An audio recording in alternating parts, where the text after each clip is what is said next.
Update on the VQ37 Sil80 hatch.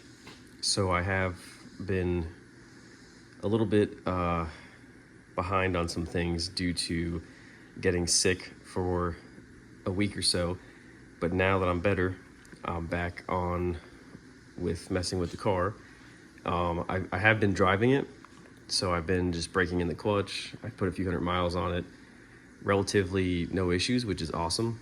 It's been doing great, nothing major popping up. So right now I have the side skirts back on, like mocked up. My brother and I were finishing up the over fender install.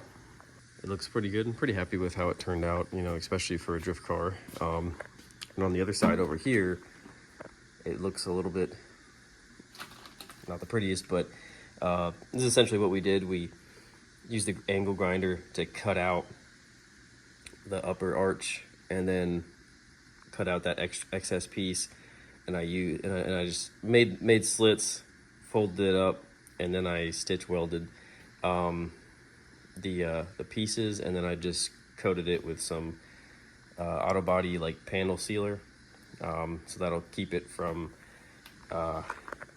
smoke coming in, stuff like that when drifting. So, and it's also paintable, so once I get that all dried, I'll put just a coat of, like, you know, some paint over it, and then it'll be good to go. So yeah, it's how she's looking without the quarter panel on,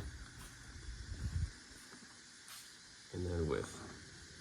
So pretty happy with it. With all this fiberglass stuff, there's a lot of fit and finish that has to be done, just mocking things up, making it fit. So it's a little challenging sometimes, but definitely fun. So yep, got this this thing running good. So in a week or so, I'm going to be taking this thing to get dyno tuned, since the clutch is about pretty much broken in. So I'll post a video once a video of it being dynoed and the results. I'm pretty curious to just see how much power it makes, but so far from what I've done and just driving it around, 50-60% throttle here and there, as I wear in the clutch, expose it to more heat and more power every time.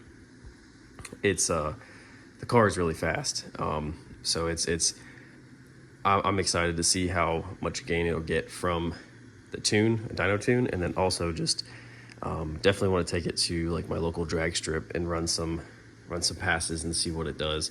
I'm pretty curious about, you know, how well it'll perform. So and just waiting. I think one last thing I'm waiting on is I ordered some new cam lock harnesses for the inside, so I can have that all working and fresh seats. But yep, then once it's tuned and got all the body panels on, and I'll begin the body work so I can get ready for paint.